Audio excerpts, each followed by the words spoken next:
So if you now analyze sea surface temperatures in the Pacific Ocean on even longer time scale, say 100 years, what you find is that there are times where the surface temperatures are lower, so-called cold phases, than compared to other phases.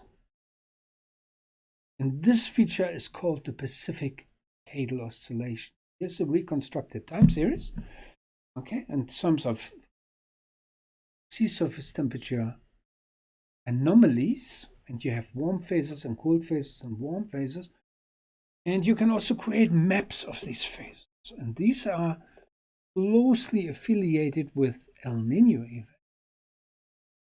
And so now what determines these positive or negative phases of the something we call the Pacific Decadal Oscillation is how many El Nino events you have within a decade. Okay, so if you have 3 El Nino events following each other, you get overall a warmer signal because of that surface water, warm water anomaly, compared with decades where we have fewer El Nino.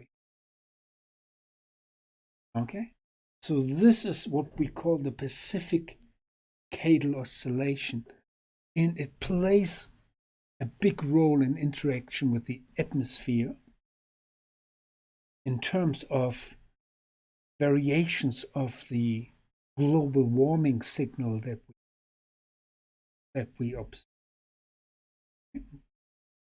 and influence the surface temperatures that we have on Earth. Okay, it can also influence the life cycle of species like tuna and sardines, which have a longer time scale. All right.